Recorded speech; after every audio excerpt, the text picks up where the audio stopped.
it was a gloomy, dour, dull, dank place really, and it was a place that just needed something going and really get all of it by jock straps and pull it round.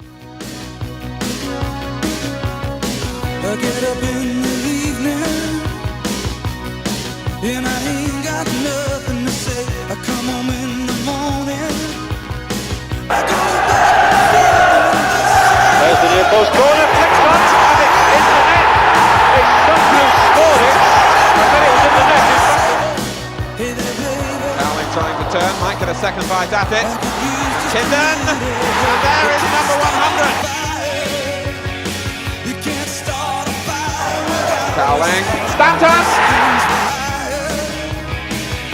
even if we're just dancing in the dark.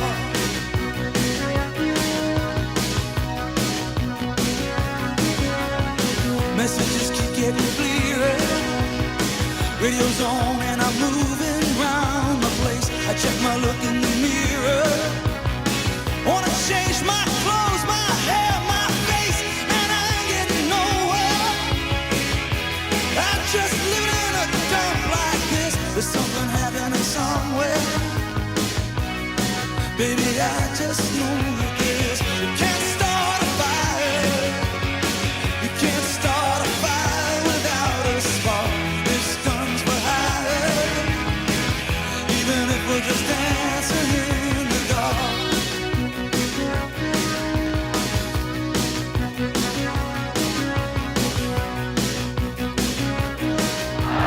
Stanton. Buxton here, he's seen the side of the goal for the first time. He's turned in. David Cowling.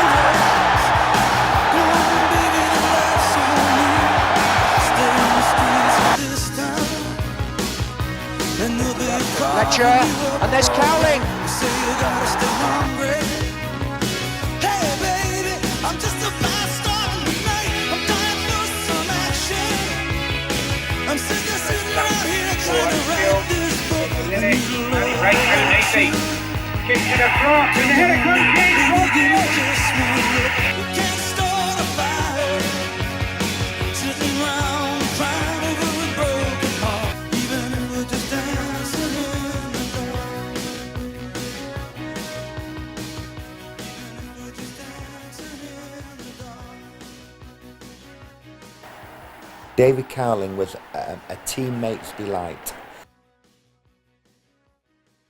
Welcome to a Cult Heroes episode of the Andy Takes That Chance podcast. For this episode, I'm delighted to welcome to the podcast a man who sits in 8th place in the Huddersfield Town all-time appearance record table with 393 appearances for the club.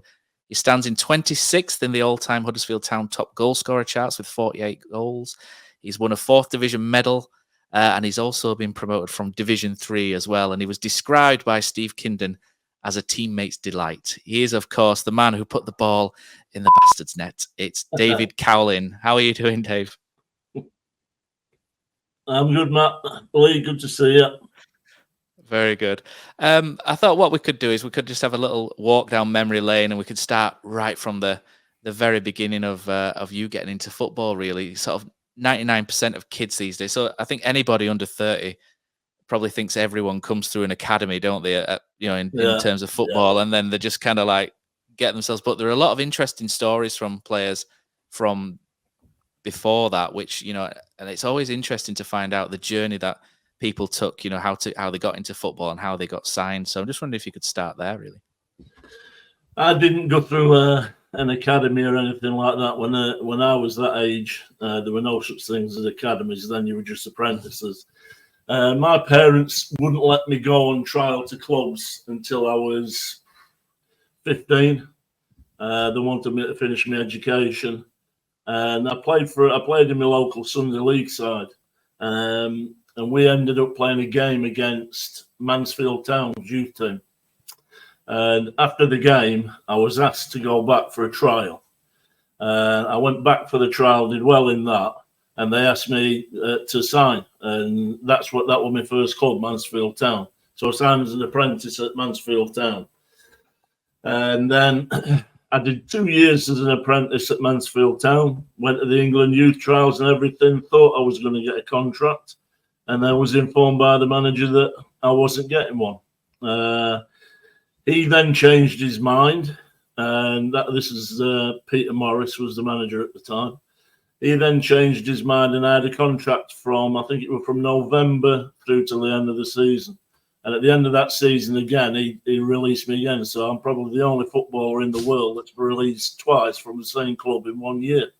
So from there, then I didn't really have anything else. I mean, at the time, Mick Buxton had been at Mansfield. John Hazelden were at Mansfield when I first went there. And as it happened, John was the manager, was managing at Huddersfield at the time. And I wrote to him. And he asked me to come in on trial. So I went in on trial, and that's how it started. So it was John actually who took me to the club. So that's how my career started as a professional footballer. And that's how you got signed by Town. You obviously worked with some interesting characters, didn't you, Lee, at Huddersfield? You've been doing your research into that particular era, haven't you? Yeah, Tom, obviously John Hazelden was there when you came in, and then he sort of got moved back to coach after a few months. Yeah, that's right. And then Tom Johnson took over. And obviously, you never played under Tom Johnson, I don't think, because I think it was Mick Buxton that gave you your debut. Yeah, no, I played under. I didn't play under Tom. I was on trial when Tom was there, and Tom actually gave me my first contract. But I think he only signed me because John Hazelden had put him under a lot of pressure to sign me, because John had said he'd wanted to sign me while he was manager. And then John pulled me in one day and said, "Look, if you don't get a contract here, I'll sort you out at Sheffield Wednesday." So that's how it happened. I ended up going to see Tom after being on trial for about 2 months or so. And he said, "Yeah, we're going to give you a contract." And that's when I got my first contract with the club.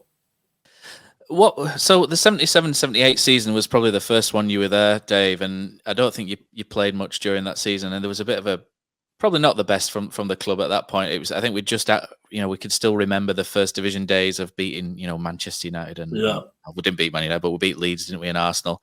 And then in walks a man, Mick Buxton, I think initially starting as physio, didn't he? And Town found themselves really sort of low the next season in Division 4, and then Mick Buxton got the job. How did Mick Buxton go about changing everything at Huddersfield Town? Because it's some rise, isn't it? Once Mick Buxton takes the permanent job, the change was virtually immediate.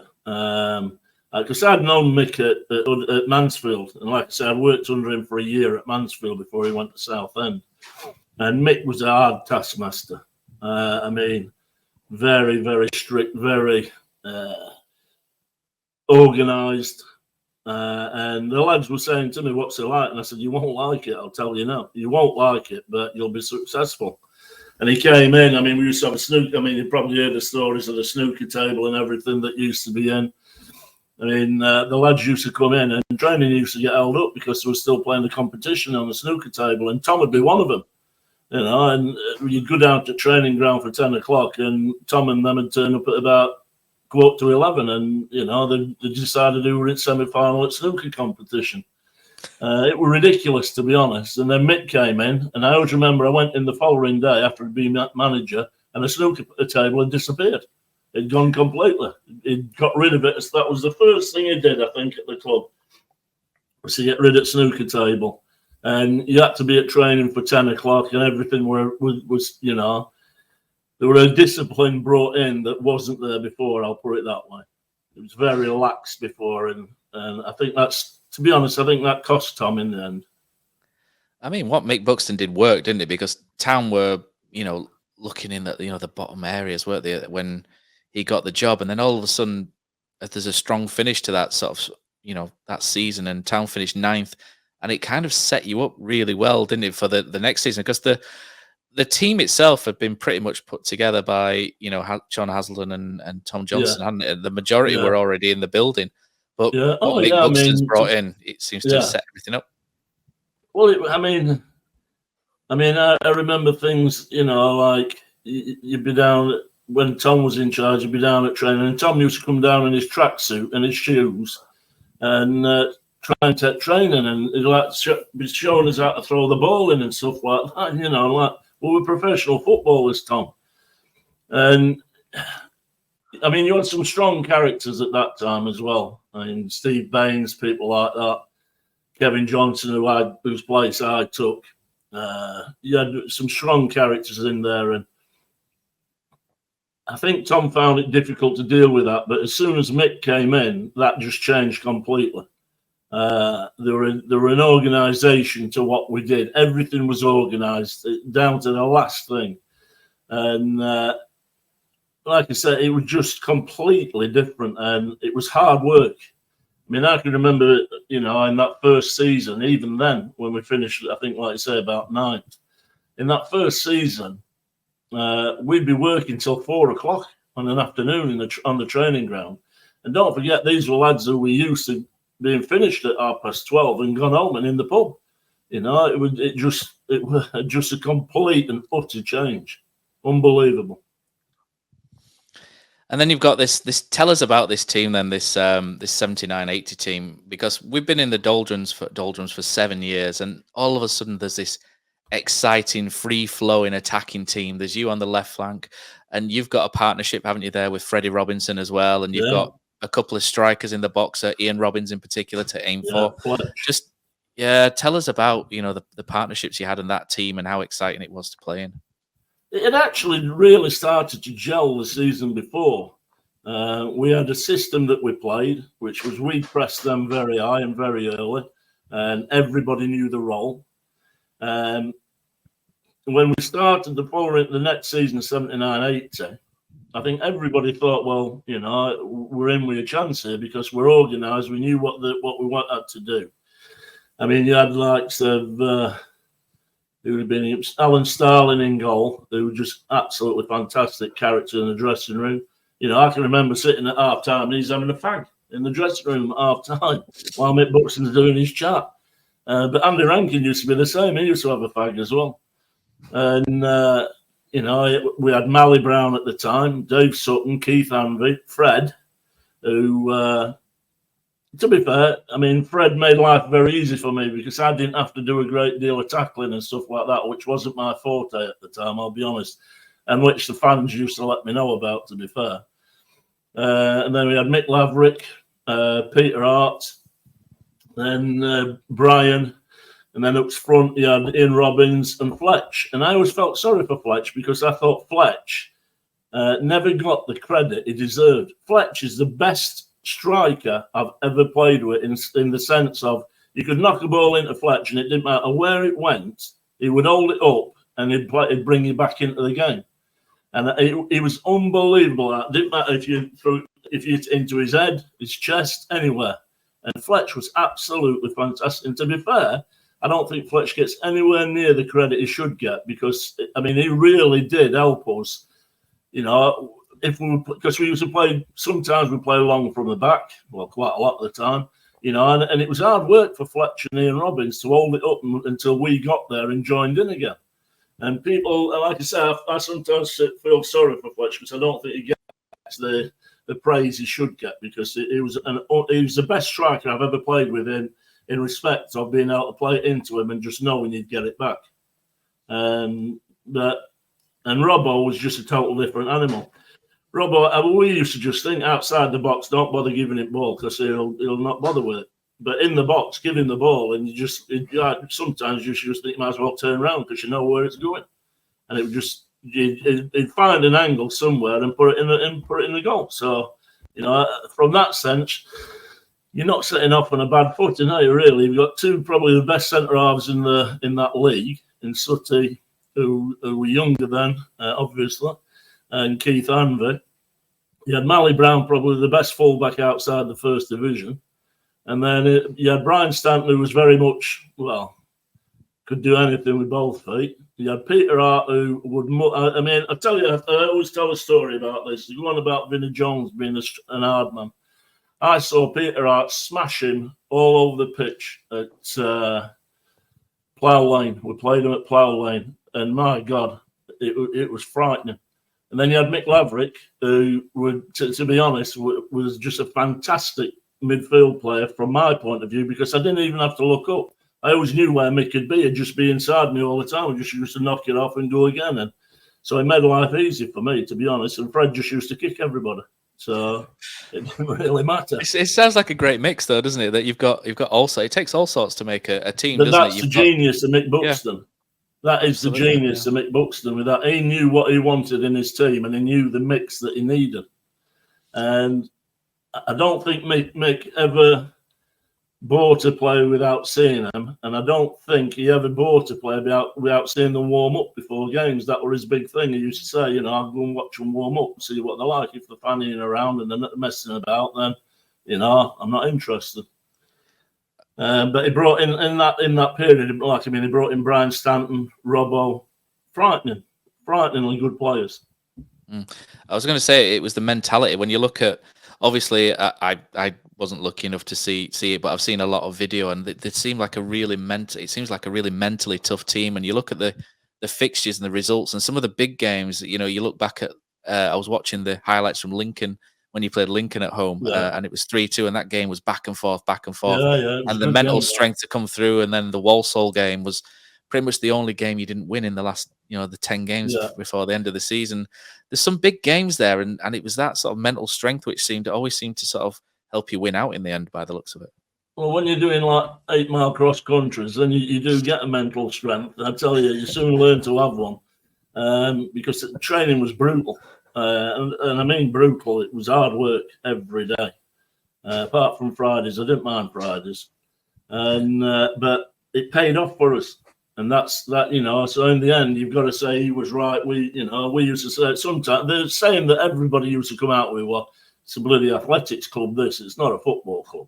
It's an athletics club, because we did used to do a lot hard physical training. But if you look at the games that we won in the last 15 minutes, where we'd score late goals, and that were only down to one thing, and that was because we were fitter than anybody else in that league.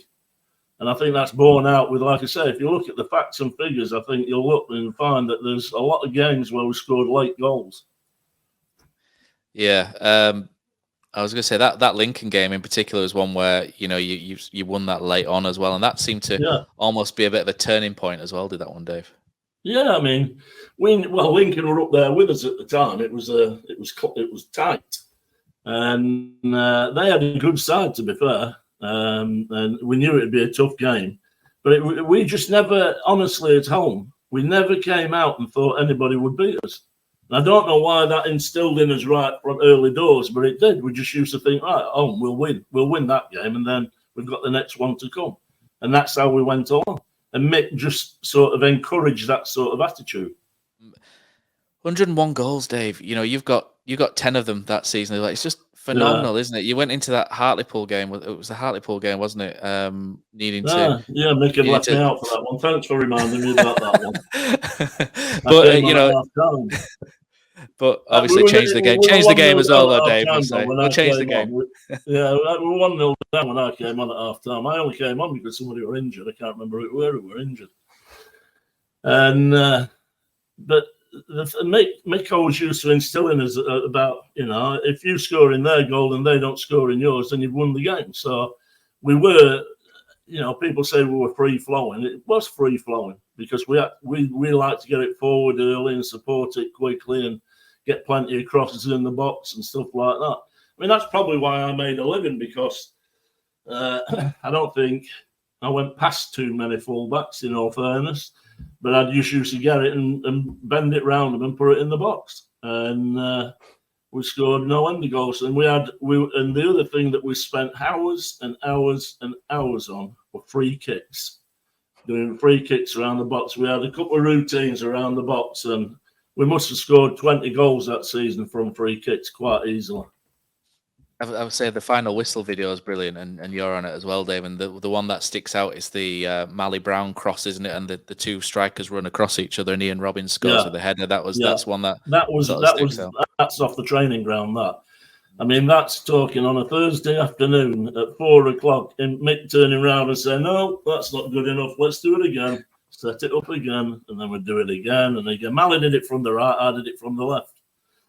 And it's like you said, it was just a crossover run with the two strikers. But Robbo used to block off, or Fletch used to block off Robbo's defender, and that'd get Robbo in at the near post. And I mean, years after that, you still see it used now. It's but then people hadn't seen it, so we like I said, we must have scored 20 goals that season from that free kick.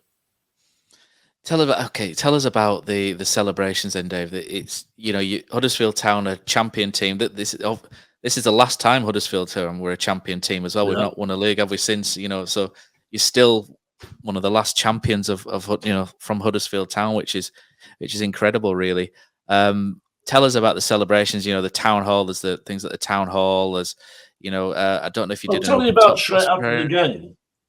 Straight after the game, everybody's going mad in the dressing room, but I don't know. For me, it was more a case of, well, that's that job done. We've got that bit done, and you always, as a player, you should want to play at the highest level you can play. And I wanted to play third division. So my first worry straight after the game was, I wonder if he'll keep me in the side playing in the third division.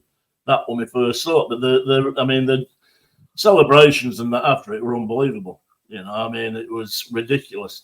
And I don't know what it is, but it's like Huddersfield people seem to love that team. I think more than any other teams that, since, I think they'll love, probably apart from the Premier League side that went up, but I think that people sort of identify with that team, with Huddersfield. There's some things you're saying, actually, Dave, which kind of ring true a little bit of that 16-17 team. You mentioned, pressing early from the front, which is what the David Wagner team did as well. And, the hard work, the fitness, and they do sort of sound parallel. And the David Wagner team was very much, get the ball early and hold it up in certain areas and then, create overlap. So there are parallels. And I think it is in the Huddersfield Town fan DNA to enjoy hardworking teams and, teams that sort of run a lot and, play like you do. Or did. Well, Mick always used to say to us, if you run around, try your hardest, tackle a few people, which weren't my favourite bit, I've got to be honest. And get stuck into it, then they'll forgive you a lot, and they did. And to be fair, we gave them what they wanted. Most of the game was either spent in the opposition's box or in our box. There weren't a lot went on in between, to be fair. And what did were quite brutal, to be honest. So, no, I think, like you say, you're probably right. The two teams probably do mirror each other a little bit in respect of the fact that they were both very, very fit and very, very organised. I think the comparisons as well. I remember Mick Buxton at one of the reunions. It was around the time when Wagner, we hadn't gone up yet. I think it was the year before Wagner had just come in, and we were talking about all this pressing football. And Buxton said, "It's no different to what we did 35 years ago." It isn't. It makes me laugh. And I've had chats with Mick Laverick about this, and with Mick Buxton and Keith Hanley, and you had Jurgen Klopp saying, "Oh well, we've got a new style. We press early and this that." And I'm thinking, no, you haven't invented that one, pal. That were invented 30 odd years ago, and it were at Huddersfield Town, and it was. We had a system that worked for us with the players that we had. So it did work well for us. Yeah, I was just going to say as well, I think when you say about how a lot of the fans seem to love that team, I think it's because you were successful, and a lot of fans started watching around that time as you got, a lot of people's first season of a certain age will be 79, 80, and they've got a massive affinity anyway. And I think as well, you're one of the most successful town sides ever. Well, lately I've become very friendly with a lad called Andy Shooter. I think you know Andy, don't you? Yeah, I spoke to him the other day. Andy, I was talking to Andy the other day, and he says, "Well, I don't remember anything before 1979, 80." He says, "Because I weren't going." He said, "I started going when I was there," and I said to him, "I said, well, what were the difference?" He said, "No, just you were winning games, And to be fair, I think a lot of people. I remember I made my debut against Northampton Town at home, and there were 1,400 fans there. right? My last game I played, I can't remember who it were again. Well, in the last season I played at Huddersfield, there were 24,000 there against Man City. You know, so I did see it from bottom to top, if you like. So you've seen us at our best and worst almost, haven't you? There in that respect. Yeah, unfortunately. The next, like I say, the next season after that, there's one particular game which is I would personally say is probably one of the highlights of your career. And the 80-81 season is famed for the big Huddersfield Town versus Barnsley fixture. You know, there's 28,901 at Leeds Road, which is still, you know, that attendance hasn't been beaten since. I think George Binns had turned the turnstiles off. I think we were more than that in. Yeah. Like I say, that's the biggest since we played Man United in the top flight, and it's not been beaten since. It's incredibly huge, and you can see the crowd on the video as well, and it's unbelievable. Just talk us through playing at Leeds Road, because I've been to Leeds Road when I was young, and 7,000-8,000 seemed like a really good atmosphere there. I can't imagine what 28,000 must have been like. Well, I mean, it's what you play for, isn't it? You play for big games, and to be honest, like I said, 28,000, and when they say the air stands up on the back of your neck, I can assure you it really does. I can remember running out, and the noise was unbelievable. It was deafening. You couldn't speak to each other because it was just deafening. And to be honest, I don't think the noise levels dropped hardly any way through the game. But we knew it was going to be an hard game against them because they'd got a really good side at the time. And but we didn't want them to win on our patch anyway. That were a certainty. Yeah, and obviously there's a certain someone. There's it's Terry Austin, isn't it? That goes through one-on-one with the keeper, and the ball comes up, and you're on the other side, aren't you? Coming in from the right-hand side there. What I've done, we've been doing this in training and stuff like that. And Mick, you always used to say to me, you don't have to stay on the wing; you can come across the face and get balls there. And I'd made a run, and it took Joe Joyce, their fullback, with me across the box. And I know Terry just span off the back of me. And I think it's Brian Stanton plays it through, and he's in on goal. And Terry hit it, and I can remember it spinning up. And I thought, to be honest, it was going to go over me, and I was going to miss it. But somehow I just managed to get a touch on it. But I think it was more the spin on the ball that took it in. I don't think it was my header. I think it was more the spin on the ball that took it in, and it just cracked over the line. But I wasn't going to argue with it. I don't care how they go in. It's a goal's a goal, and in that game, it was an important goal for us. The noise must have been incredible because you see them all going mad in the cowshed as well. It's absolutely phenomenal. And Town were in the top three, weren't they, until April that season, and sadly just dropped out with a couple of games left. But it's another fantastic season, isn't it, David? Records broken again, and again, look, it's good platform for the future again. Well, I mean, we finished that season really disappointed because I think we're only one place or two places below promotion. We were disappointed with that, and our thoughts were the following season, right? We'll get on and hopefully get promoted that season, but that unfortunately isn't what happened at the time. So. No, I think that's the first time maybe Mick Buxton's probably had some adversity, what you would probably say, at Huddersfield. I think it was down to the injury list, wasn't it? He had lots of injuries that season. I mean, it was catastrophic at times. But, you can't legislate for that, and Mick, I think that's the first time the fans thought Mick might be fallible, but he wasn't because he knew what he was doing. And we did flirt a little bit with relegation for a while, but we pulled round and got out of it. And we always knew that the following season we'd be back stronger. So, it was a difficult season, I'll be honest.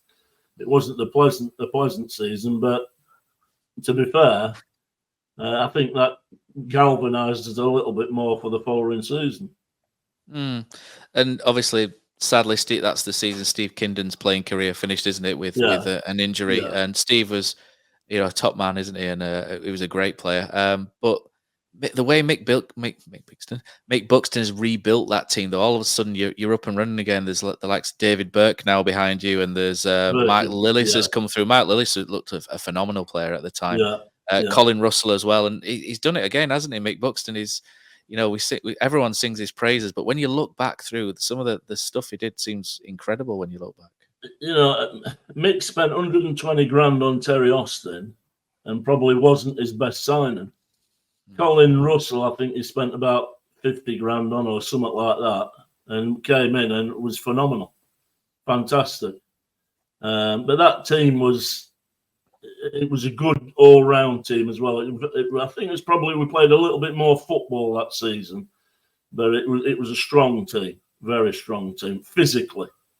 With the likes of Mark Lillis and people like that, you're not going to have many games where you're under the cosh, or you're losing out in the battles. And we did win the battles, not necessarily me, but the other big ones. Right, November comes around that season, and there's one particular game. It's the Milk Cup, isn't it? And outcome Huddersfield Town away at Leeds United, and this is. Leeds United have done some great things, haven't they, in the 70s, and Huddersfield have probably been in the shadow a little bit, haven't they, in that recent time but Huddersfield are now sort of on the way back up, and 10,000 Huddersfield fans make the short journey, and they're all in the Lowfields Lane end, apart from Andy Shooter, who apparently was in the South Stand because his mum said it was safer for him. It's totally about that. And they've absolutely packed it out, and they're not given much of a chance by anyone, were they, really? I think Frank Worthington was playing for Leeds that game, wasn't he? Yeah, I mean, they had a good side out at the time. Yeah. They were, obviously they were first division and we were third division. And I don't think many people gave us much of a chance at all. I mean, I think it was Trevor Cherry. I can't remember who the two centre-halves were. Like I say, I'm terrible at remembering games and things like that. But I know they were a strong side. And we went there, really. It was, if you like, I suppose it were a free hit for us. Because if we lost, everybody would say, oh, well, they've lost to a first division team, so fair enough. As long as we didn't get spanked. And I think when the game set off, I always remember we were on top for long periods in the first half, and it weren't as intimidating or as difficult as I thought it'd be. Obviously, they had a few opportunities where I should have scored in the first 10 minutes, to be honest, and people don't remember that, thank God. I think it was Mark Lillis got away down the right and crossed it. And I'm coming into the 6-yard box. And Trevor Cherry, to be fair, has got his arm across me. And Jesus Christ, I just couldn't get anywhere near the ball. He just strong-armed me off the ball. And I thought, oh, Christ, that I should have scored. And I should have just slid it in, really.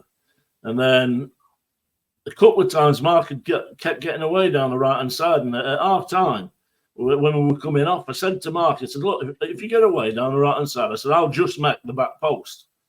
Clip it beyond the near post and put it into the back post, and I'll try and make my run in there. And I can remember it building up and the build-up to it. And I remember Mark absolutely destroying, I can't remember his name, the centre-half, big lad. And he's clipped it to the back post, and I've seen it, and I'm through. Trevor Cherry's got sucked underneath it, and I'm in on goal. And then I just saw Terry Connor's boot trying to take my head off, and then so I just headed it, and it went in like a bullet, to be fair. So, and that was unbelievable. I mean, that was a fantastic moment for me and for the club, I think. So. Like I say, the celebrations, we've seen the video of the celebrations, and they're all going wild out there across the Lowfields. And it's brilliant, isn't it? It's one of those things where I'm sure me and Lee, if we had a time machine, we'd love to go back, wouldn't we, and be involved with that. It'd be fantastic to see that. But that it's things like that, isn't it, Dave, which make town fans like us fall in love with the teams, because you've not kind of gone, this is a Division 1 team. There's nothing to lose. We can just sort of turn up and play. You've gone there, and I think David Wagner coined that terrier spirit thing, don't they? Where it's all about punching upwards, really. And you've kind of gone there, and you've gone, do you know what? You might be first division, but we're going to stick it to you, and we're going to have. And to be fair, you're spot on in that. We didn't go there with any sort of fear of them at all. And even though probably 8 out of the 11 were full internationals or something like that. At the end of the day, we didn't go out on the pitch thinking, well, we're lucky to be here. We went out there thinking, right, we're going to stuff it up you now. It's your turn to get it. So I must admit, and Mick will like that all the time. He used, it's 11v11. The 11 that do best on the day will win the game. Absolutely, and and I think one of the things which I remember from that time, Dave, is there was a song, wasn't there, that was sung quite loudly and proudly for quite a number of years about who put the ball in somebody's net when Davy Cowling did, and that was my first introduction to you, as when I was a kid going to Leeds Road, was some fan singing who put the ball in. I went back there. I went back to ground to Huddersfield. I think it was 2 seasons ago, and I think it was the Leeds game I'd gone to, and I went on the pitch at half time, and to believe it or not, they're still singing it now. Yeah. When I come out on the pitch, they were still singing it, and I thought, Jesus Christ, it's 30 odd years ago. How did they remember? There must be some old blokes in that stand. So we don't forget the heroes, do we, at Huddersfield Town? That's one thing. That's one thing for sure. But that 82-83 season is another fantastic one. Again, from the video, what you said about Huddersfield playing some good football, and there's really good football on the final whistle video as well. And the one that it doesn't capture, though, unfortunately, is the Newport game, which is another great moment for you, isn't it? And Andy tells me that the game wasn't the best against Newport, and then there was like one moment of magic and it was a big crowd against 16,500. I'll be honest with you. Yeah, I'll be honest with you. I think Aldridge played in it, and he missed an open goal after about 10 minutes. And we should have been 2-0 down at half time, and we hadn't played well at all. In fact, we were bloody awful, to put it bluntly. But second half we come out, and it was sort of they had to beat us. We wanted to beat them, but we knew that if we got a draw, it put us. We were still favourites for everything. But then I just remember Mally getting away down the right hand side, and he crossed it. This is quite. I'll probably bore people to death with this, but it was difficult for me because it came sort of in between both my feet, right? And my right foot, as you know, were a waste of time. We could have had a caster put on there and been all right. And I had to hit it with the outside of my left foot, but the only way I could keep it down was to lean back, believe it or not. So I was leaning back when I hit it, and that's why the pitch is over me. I look like I'm about to fall over. But it wasn't. It was how I had to change my body shape, if you like, to get the ball. And I always remember it flying past Kendall, the keeper. And I thought, bloody hell, it's gone in. And then that again was just unbelievable. The feeling from that was fantastic. Well, you can't explain it. It's you couldn't anybody. I don't think anybody could explain that. And that was it. Was the Huddersfield Town of almost continue the journey when during the 70s they dropped from Division 1 to Division 4, and now they've gone from Division 4 to Division 2, and there's just one more big step to take. But it looks like the second division was tough. You had some good sides in there. You had Leeds, obviously, Derby, Sunderland, and all Chelsea. But Town seemed to do really well. Just looking at these, because it's just before I started going to watch as a kid, and a lot of the time they look like you're in the top 6 at this until the new year, and then just sort of faded away a bit. But it looks like you held your own, more than held your own for a lot of it. And I think if you spoke to Mick, I think Mick would. I mean, I had a conversation with Mick years ago about this, and I think people sussed us out a little bit. I'd have to say that. I think they sussed out what we did, even though we altered how we played a little bit. I think teams sussed us out. And obviously, the higher you go, you're playing against better players, and it's more difficult. You don't get as many opportunities. But I think we competed for a club our size, and the type that the financial restrictions that Mick had at the time. I mean, you look back, and you've got to say it was unbelievable what he did with those teams. The teams didn't sort of break up and move, bring in a brand new team. It sort of evolved as it went along. And like I said, I was fortunate enough to play in all the games that he was manager. Well, in 99.9% of them anyway. And I just thought Mick was how I can understand why Sunderland, when he eventually went to Sunderland, wanted him. But I thought Mick would have left and probably, ended up with a bigger job And I'm sure he must have had opportunities to do that. But I think you have to pin a lot of it, like I said, on Mick. And John Hazelden as well. And the backroom staff, Jimmy Robson and Steve Smith. I mean, the work they did was frightening, absolutely frightening. But I think, to be fair, like I said, people ask me about managers and stuff like that, and Mick Buxton was light years ahead of his time, absolutely light years ahead of his time in the way he looked at football. But that's life. Yeah, honestly, he came back to Huddersfield, didn't he, Lee? When I think I sat in Leeds Road, and Ian Ross was manager, and he came back as the assistant. And it was 92, 93, wasn't it? Well, they ended up 12 points adrift. Yeah, and we ended up something like 14th, 15th. It was incredible, the results, and I think, immediate as well. Out of the last 16 games, I think they won about 13. But having won something like 4 in the first 30. Yeah, I mean, I'd like I say, I've kept in touch with Mick all the time. I mean, I've been remiss in last year. I've hardly spoken to him, but to be fair, I'd spoken to him previously about that. And he said the team were good enough. It just needed organising, and it needed some sort of shape and some sort of discipline. Very much like what he did with us. I think if you look at them, both teams have probably ended up playing exactly the same way. But Mick Buxton always used to say to me, the team he had in the 4th division would have beaten any of the other teams he had. That's always been his thought.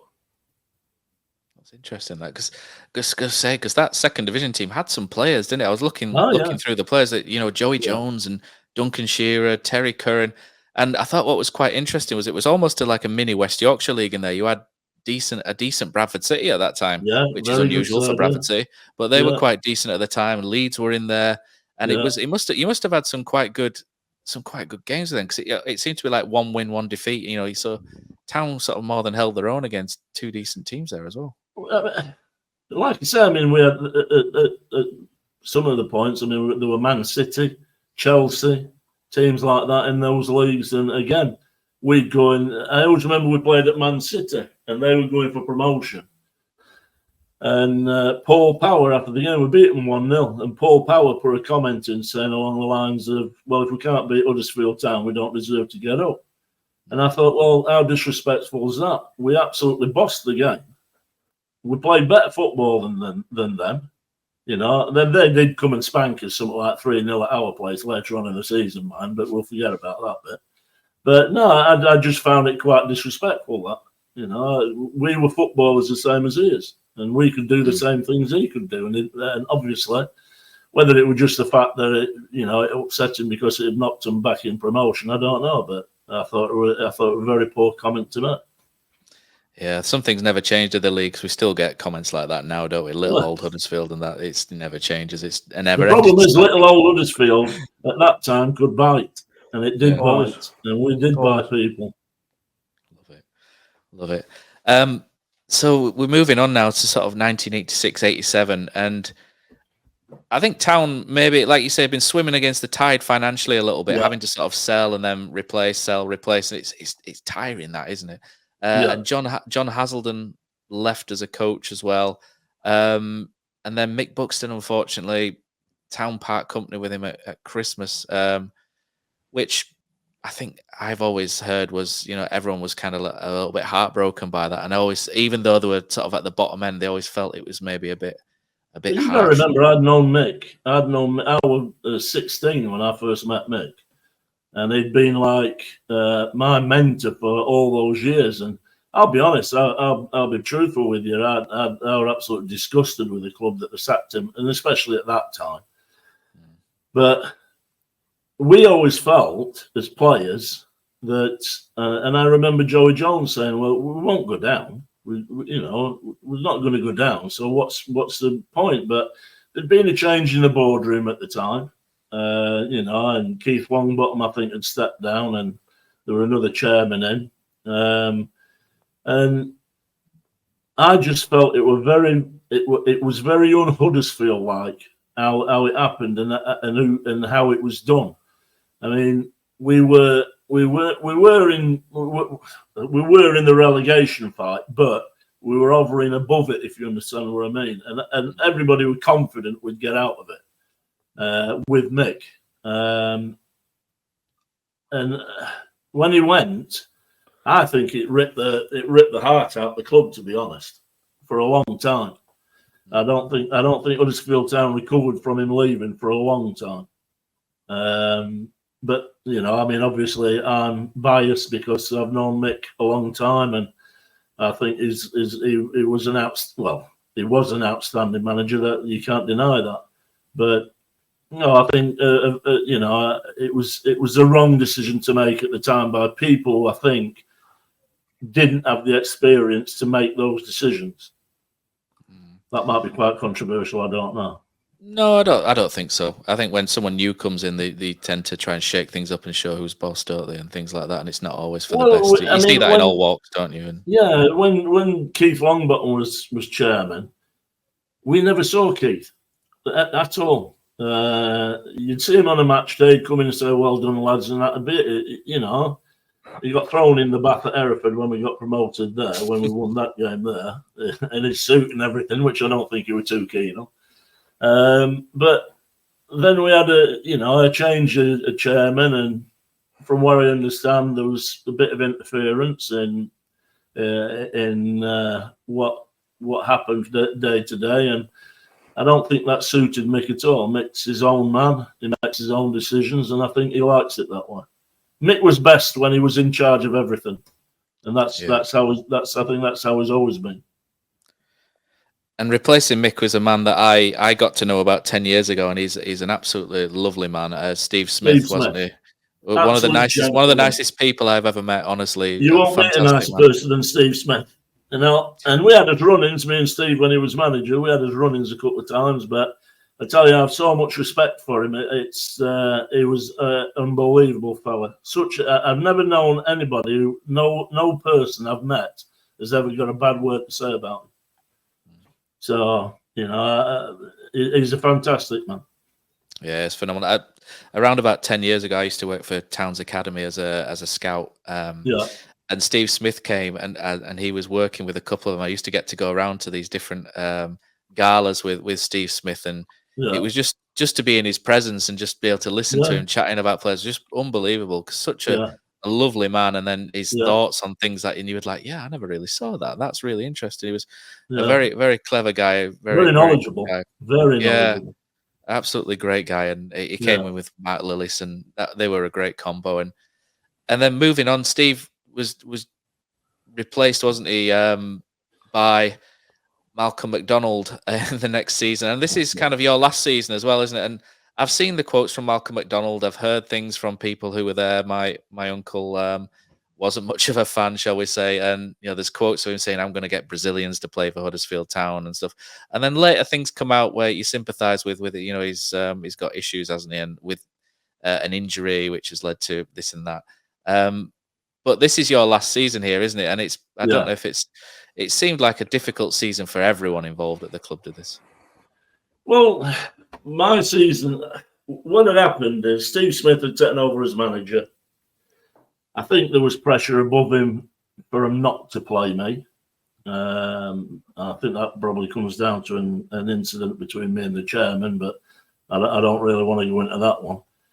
And I think there was pressure on Steve to leave me out, and he did. He left me out for about 5 or 6 games, and it didn't go very well for him. And he brought me back, and I remember I can't remember who we played, but we won, and we went on about a 3 or 4 game run, and I was back in the side. Then all of a sudden, I'm out of the side again, and I'm thinking, well, fair enough, that's his decision. Then Steve gets I was offered a new contract, believe it or not. And at that time, I'd just been, I'll tell you the story from the beginning. I'd finished training. I'd finished training. I'd gone to my mates up in town, a lad called Bob Ellen. He'd got a garage up in town. My car were up there being serviced. And I got a phone call from the club at Bob's, and saying that I had to go back to the club straight away. The manager wanted to see me. And I thought it was somebody taking the mickey, I've got to be honest. So I said, all right, I never even thought about it. And then I thought, well, I better go down and check. So I went down, and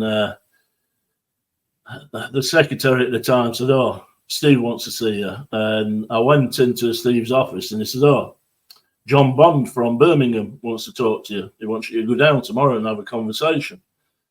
So I said, "Yeah, fair enough." He says, "Do you want to go?" I said, "Well, what's the deal like?" He says, "Well, we're taking somebody else." I says, "Well, the deal's already done then, isn't it? So what are you asking me for? I might as well go." So I went to Birmingham, met with John Bond.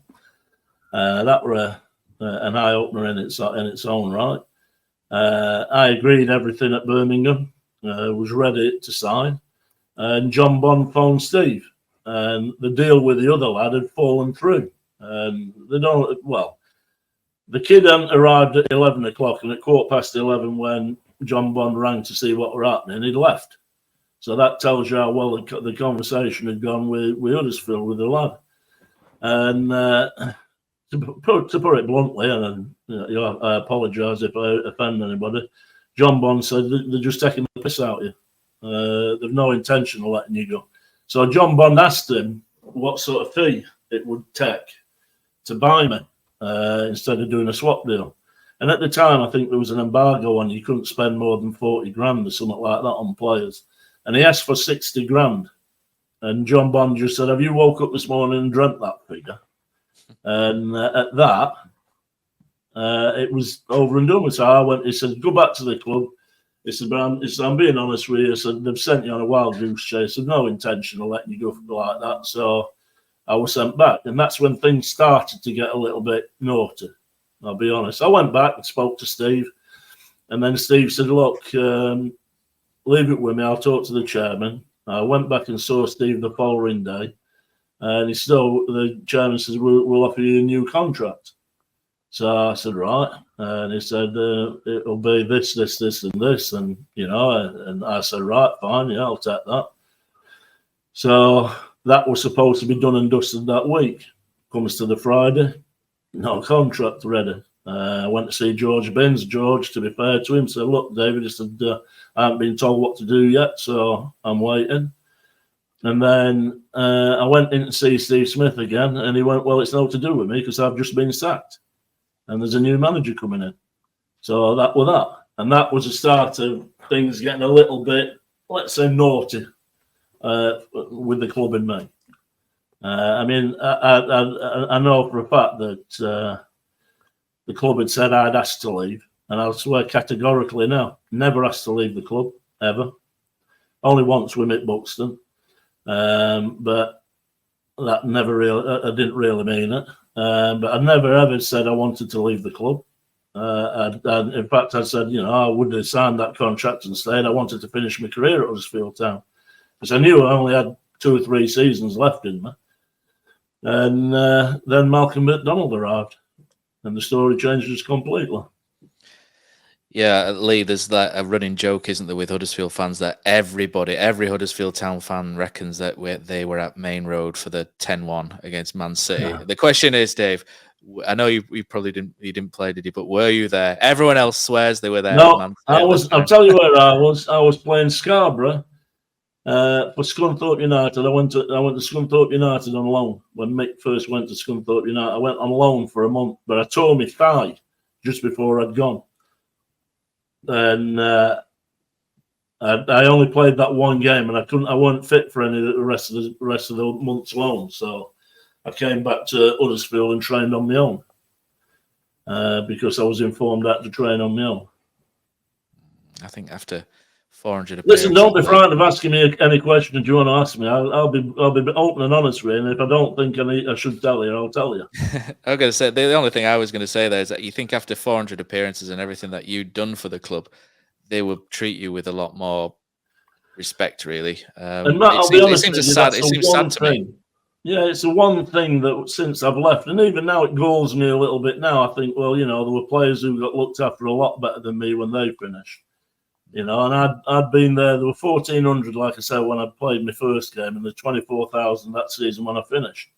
And I think I'd given my bit to the club, and I thought I deserved better than what I got. I mean, the Malcolm McDonald episode with me is, well, I'll tell you now, the PFA got involved in everything. It got quite ridiculous, really.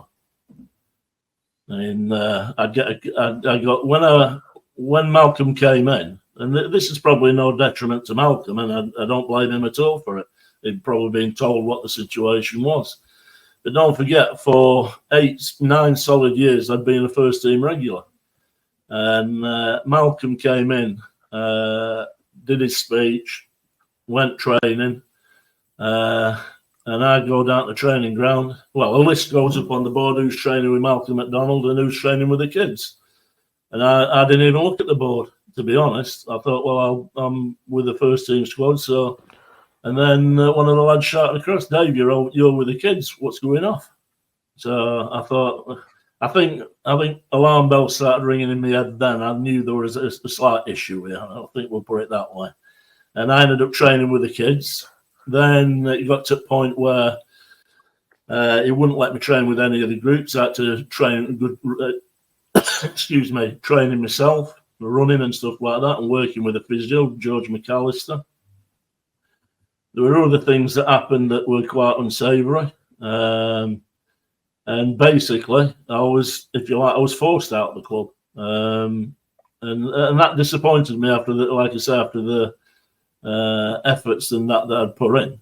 I think I deserve slightly better than that. And it's bothered me ever since that nobody from the club's ever sort of said, well, we didn't realise that or we didn't know that, but people at the time knew. And I think people at the time should have probably dealt with it differently. But, end of the day, it's football, isn't it? That's all you can say. Who was that chairman, Lee? Was it Fielding? Was it the... Roger Fielding. Yeah, that was it. Well, if it makes you His feel better, his name is forever imprinted on my mind, Matt. Don't you worry.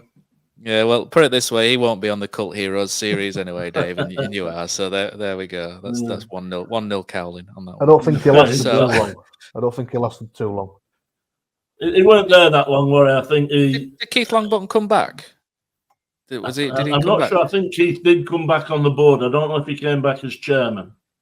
I remember vaguely there were Longbottom out chances when I was a kid. This is the kind of fella Keith Longbottom was. He actually rang me at home when he found out that I'd been sort of forced out. And he just apologised. He said he apologised for the club. And he said, I'm sorry. He said, I wasn't there. I were out of the country at the time. He said, if I'd have known what was going off, I wouldn't have allowed it to happen. And he said, all I can do is apologise. And I just said to him, Keith, I said, it's not you. You've been a gentleman with me all the time I've been there. And he was a fantastic fella.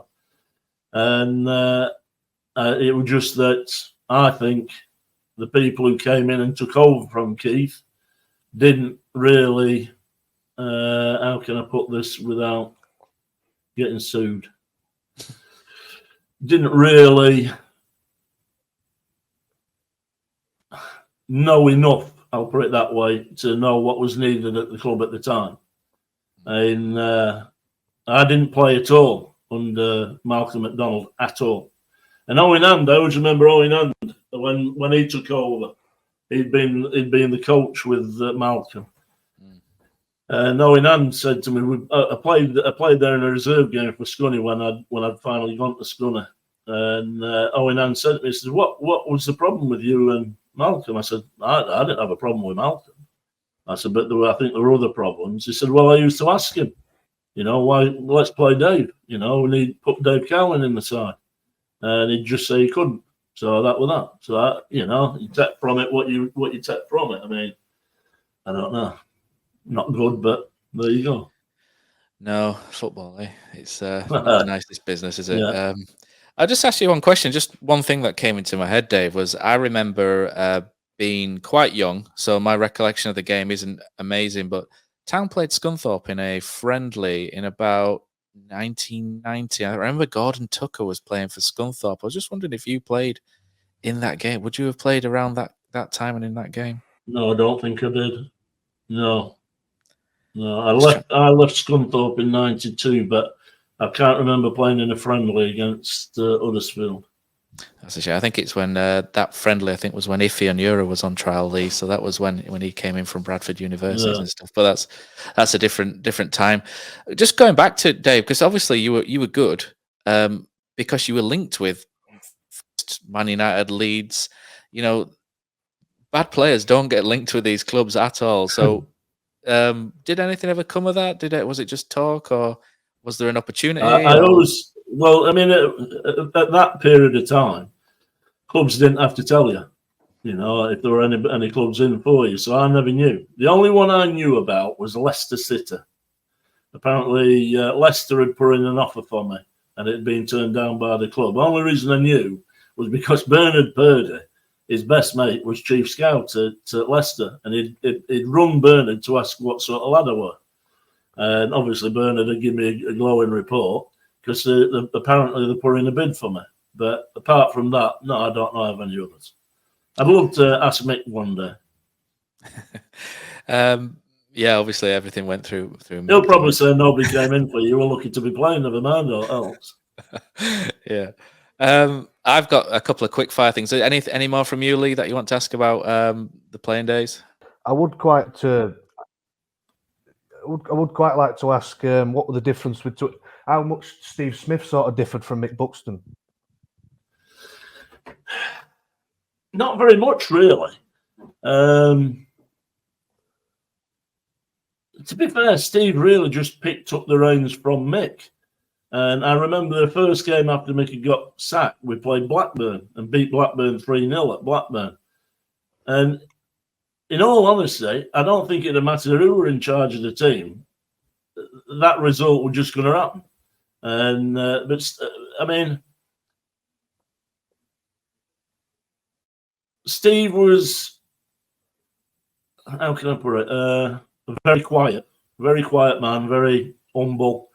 And he didn't rant and rave. He'd talk to you. And he was different in that way. Mick could lose it if he wanted to. And I mean, he could lose it. And but no, Steve he didn't really change anything, Lee, to be honest. He just sort of carried on what we were doing. And to be honest, like I said, I think really the team was good enough that it was going to win games anyway, but I think it was just fortunate for Steve that at that time we did pick up them wins in those games. Right, Dave, a little bit of, I would say quick fire, but I'm asking you one with like 11 answers. But your favourite Huddersfield Town goal? I've got to say Leeds. The Leeds one. Your favourite game? Newport. Your best Huddersfield Town 11, including yourself on the left? I would have to say Rankin, Brown, Sutton, Hanvey, Burke. Then I go Stanton, Hart, Laverick, obviously myself. And then up front, I would go with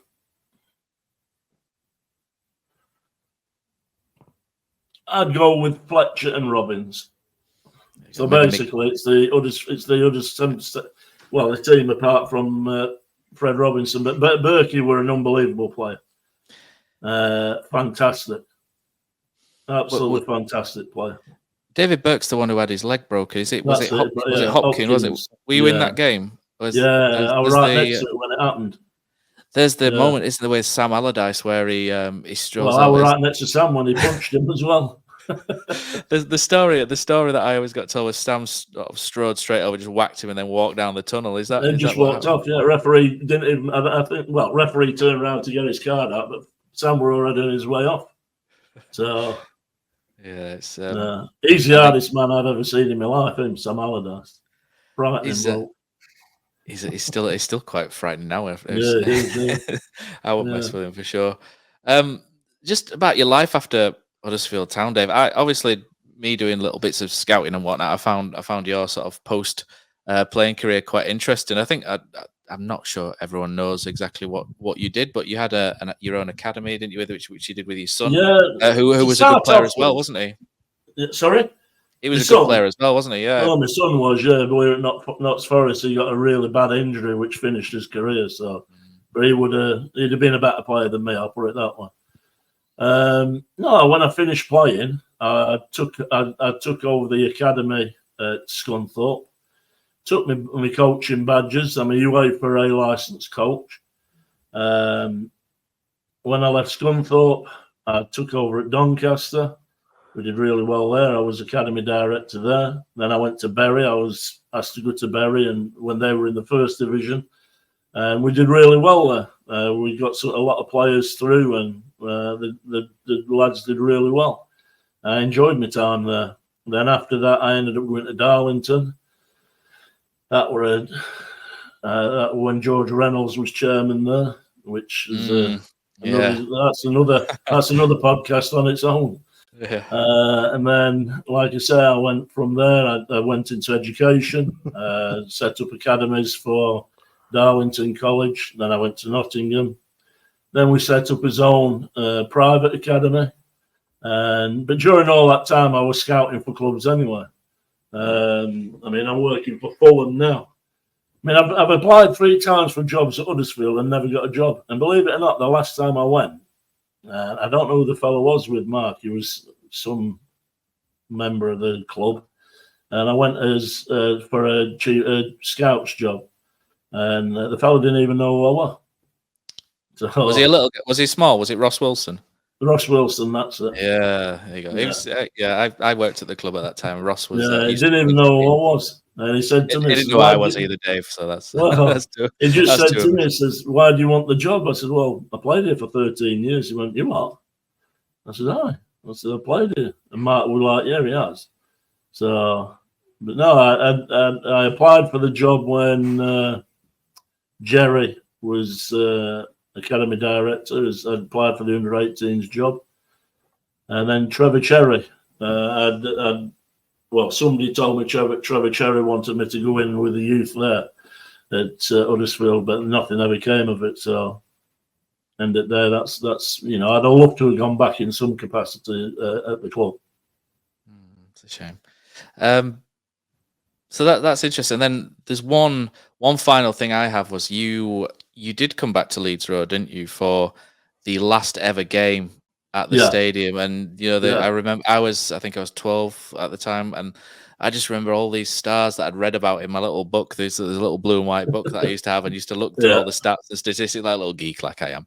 And I remember you all walking out. There's like Albert Nightingale, I think, was stealing the show, wasn't he? He played in the 50s. Yeah, he was running around. Unbelievable. In his suit, that was unbelievable. That was a strange day, wasn't it? Because it was like a happy, sad day, wasn't it? Sad day, yeah. I must admit, I've been to a few games at the new stadium, but I don't think the atmosphere is anywhere near the same as the old stadium. I think in the old stadium it was like on top of you. Yeah. I think this one with the corners being open, I think it's not quite as intense. No, I must admit, I'm glad I played in the old stadium. I loved it because I used to stand in the cowshed. My mum's uncle used to take me when I was a kid, and we used to stand in the cowshed just to the left. There used to be some famous chants at the T-boy in the corner. They all used to give the T-boy some stick right by the goal. Right. And I don't know why, but he always used to be the cowshed brunt of the joke, but he took it well, and it was back and forth. It was good fun. And I remember going on the pitch on the last game and just standing there and looking around. And one thing that I always thought was, you used to go up the steps and then down. The pitch always used to look immaculate. It was a wonderful pitch. Yeah, what a great pitch. I loved Ray Chappell, one of the funniest men I've ever come across. But God, he loved that pitch. Oh my God, you couldn't do anything at all on it. If you just walked on it, it was there straight away. He must have had closed circuit TV in his office. I've got to be honest. God knows how he knew you were on it, but he was always there. So no, he was fantastic. He was really good groundsman, right? Really good. Yeah, he went across the new one, didn't he? And then because we used to mow like hell at him because we wanted it cut shorter, but he would never cut it shorter. Mick used to tell him what length he wanted it, and that were it.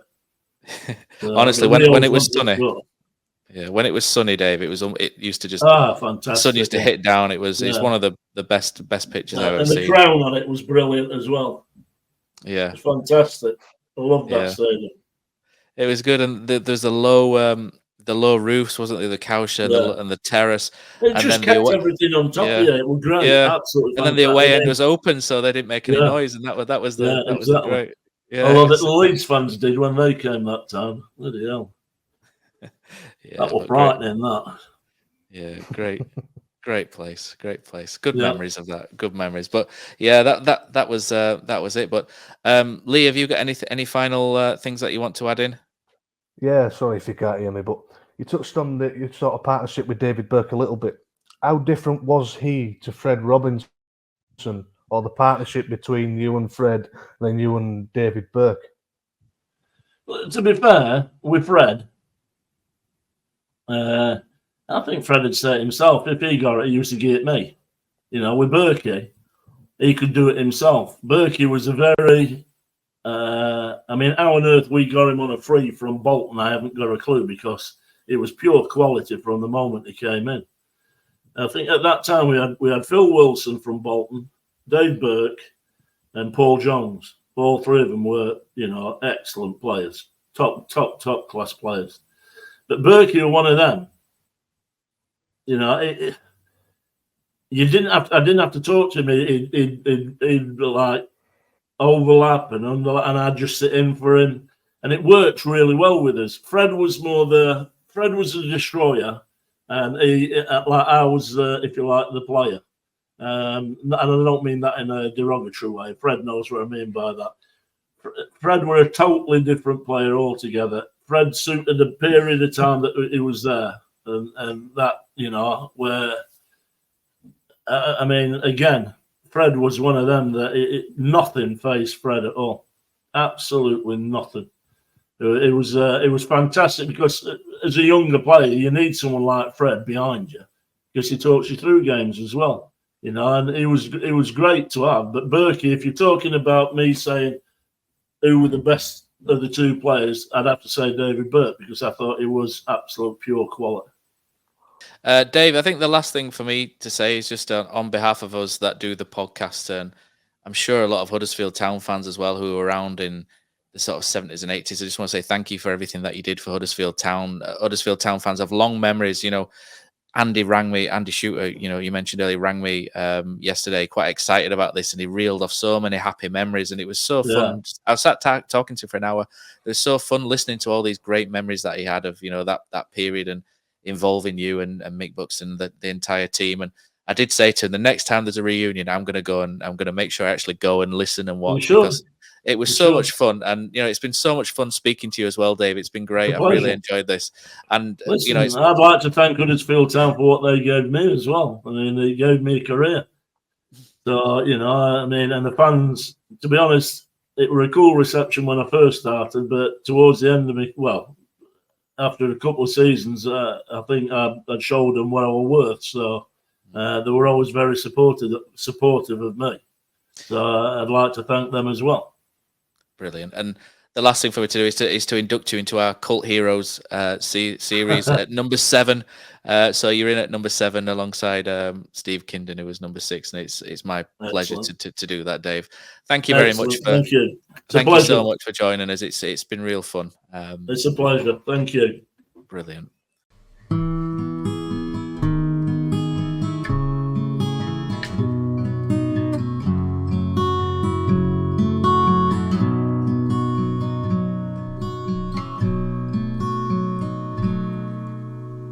There's a team that is dear to its followers. The colours are bright blue and white. They're a team of renown, and they're the pride of the town, and the game of football is their delight. And all the while upon the field of play, thousands loudly cheer them on the way.